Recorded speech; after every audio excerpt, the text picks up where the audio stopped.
Michael and Lael, thank you very much. I'm going to invite them to the stage. We'll have a little bit of a chat, opportunity to dig a little deeper.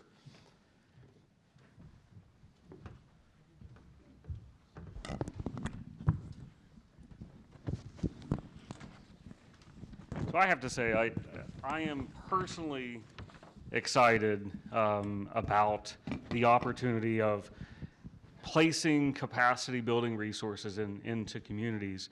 And Michael, I'm going to come to you first, and then Leo, I've got a question for you. So AmeriCorps has experience in coal communities already, historically. And so how can we leverage that existing experience and help in things like economic development and capacity building and planning? Like, what does that really mean in these energy communities? Well, thanks for the question. I mentioned this a little bit. What I love about AmeriCorps is, my team and I aren't sitting in Washington figuring out what's needed in West Virginia. First, we have state commissions. Every single state has a commission that gets formula funding from our agency that gets to figure out where those dollars are going to meet the most local needs. We also have a commitment as a federal agency to make sure that our dollars are going to the areas of greatest need. So we are looking for the communities that are struggling the worst to make sure that we're bringing those resources there. We also have a community commitment to rural communities. 30% of AmeriCorps funding for the past 30 years has gone to rural communities. So we're actually making sure that we're not just talking the talk, but we're walking the walk. And organizations like Conservation Legacy, which in many ways help to advocate and strengthen this agency, have been doing this work in coal communities for 22 years.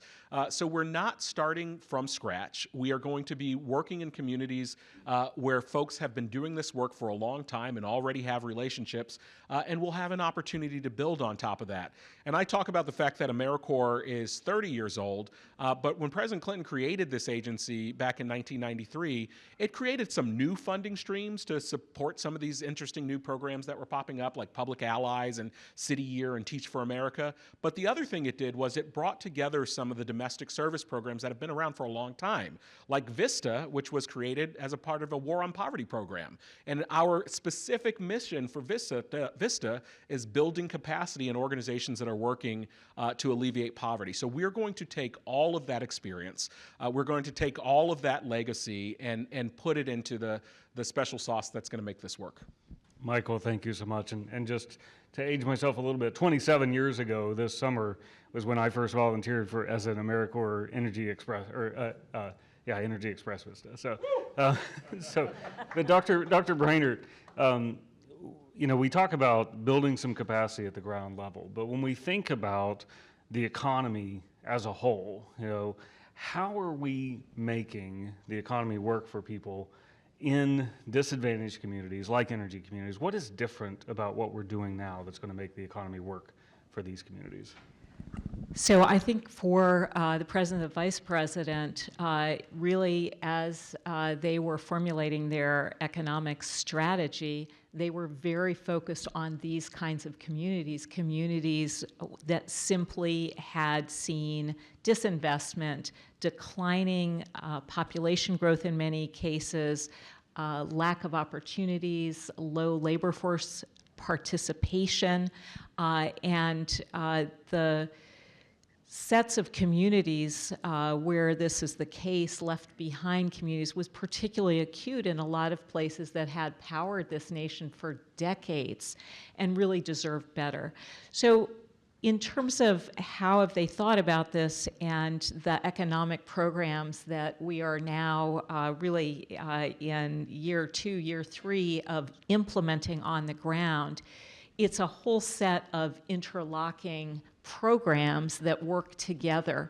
And so, of course, we're most familiar with the Investing in America laws. The infrastructure investments are critically important. We cannot make sure these are areas of opportunity that are able to stage a comeback if they don't have access to high-speed internet, if they are disconnected in terms of physical roads and bridges, if they don't have access to clean drinking water. So those fundamental infrastructure investments are really important. But then, of course, as we're thinking about the clean energy transition, these are the same communities that really have the resources. They have infrastructure, they have workforces, they often have natural resources that position them well to become centers of production in the clean energy economy. But that's not going to happen on its own. The market is not going to direct private investments there. And the kinds of across-the-board tax cuts that we saw in the previous administration actually just defunded the ability to make the public investments that private investment counts on. So you saw these downward cycles. Instead, what we have is tax credits that have adders, bonuses for being in low-income communities and energy communities, and special grants programs for battery manufacturing, for recycling in locations like this. But that alone, I think, is not enough. So we need to make sure these communities are able to come together, access those resources, which is one of the reasons we're so excited about this Energy Communities AmeriCorps program that we're launching. But also to make sure that there are programs that ensure people get access to health insurance that's affordable, or child care that's affordable, the child tax credit, the premium tax credit. Most people really don't think about all these things working together. But when we travel around the country, we talk to new small business owners that, we're seeing small businesses in these communities opening up at a record pace. When we talk to them, it's not just the access to small business loans or the new manufacturing or energy companies opening up nearby. It's also the fact that they don't have overwhelming child care costs or health insurance costs that allows them to take that leap to start a small business. So all of these things are working together. We also think about our trade policies as being incredibly important. For instance, if we want to have clean steel production, we have to make sure there's a level playing field to protect our steel workers against unfair trade practices from imports from China that are much dirtier. So we really think of all these things as working together. And the final thing I'll say is just when you look at the data, these programs are working. There was just this great study the Economic Innovation Group put out. They studied 1,000 left-behind counties. Those counties have experienced the fastest job growth and business growth in the last 3 years than they had seen in the preceding 20 years. Wow. And so, Michael, how will the AmeriCorps Energy Communities Vista program, how will it help make sure that communities can participate in this? We have funding, you mentioned, is from Department of Interior, for reclamation funding. It's EDA for economic development funding. We have the Appalachian Regional Commission.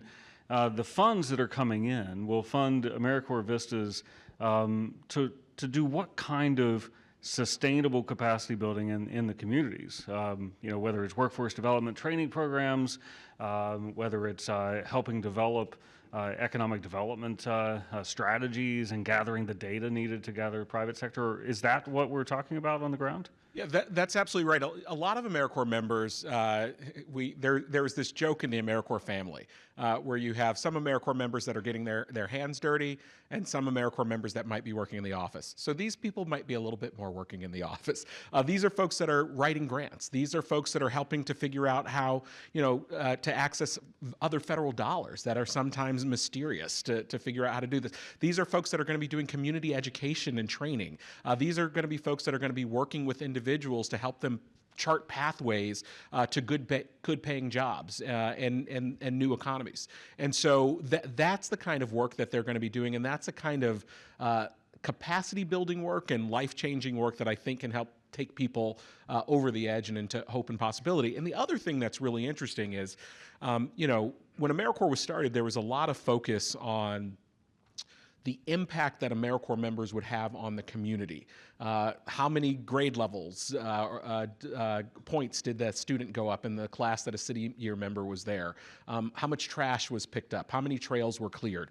And that is all still very important, but more and more now we think about the impact for the AmeriCorps member themselves. So we now have 1.3 million alum, and I didn't know I was going to be on stage with one of them, 1.3 million alum who take a year of service and turn it into a lifetime of service in social action. 75% of our AmeriCorps members actually end up staying in the social sector, which is extraordinary. So we are excited too, because we are going to bring proximate individuals in to be these energy community AmeriCorps members. We're excited about the training that they're going to get. We're excited about the experience that they're going to have, the credentials, the certifications that they'll get, because this can be life-changing for them and their families as well. Michael, thank you. And with one last question, Dr. Brainard, there is a tremendous opportunity with coupling the federal investment with the private sector investment in supply chains in the clean energy space, and you touched on this. Can you express a little more to the audience around what that opportunity really looks like? So then when we start marrying what the opportunity is for communities, where they can start daring to dream big. Yeah, so I think we all know that electricity demand is projected to increase in the years ahead for the first time, literally in many, many years. That demand is going to be satisfied from places like the energy communities represented in this country through clean energy investments, and it's going to be all along the supply chain. And as you know, the tax credits that we have are really intended to make sure that we are scoping in some of the upstream activities, so all along the supply chain, giving all kinds of opportunities for investments in batteries and recycling, as well as in some of the newer technologies like hydrogen hubs that are also taking advantage of existing resources in traditional energy communities. So what we want to make sure is that as private sector investors are making these decisions, that market incentives are augmented by what we think the social value is to investing in these communities that already have so much community capital to take advantage of. And we know that some of the research that's been done shows that communities where you have infrastructure, where you have community organizations, where you have skilled workforces, those are better returning investments. But a private sector investment fund might not be exposed to that. And so those government incentives are getting them to over their return hurdles, seeing that these communities are places where they can make money, employ people, develop long-term sustainable investments. And of course, we see that kind of upward investment spiral when you start seeing the public investments reinforced by those private investments and supply chains start to develop in nearby manufacturing areas. Well, thank you both. I'm really sorry we're out of time today. Both of you, your commitment to communities, to energy communities, to any communities that are being left behind, whether it's an EJ community, is really relevant. It's evident, readily evident. And I thank you both for your partnership, your commitment to not leaving communities behind, and thank you so much for being here today. Well, thank you. Thank you.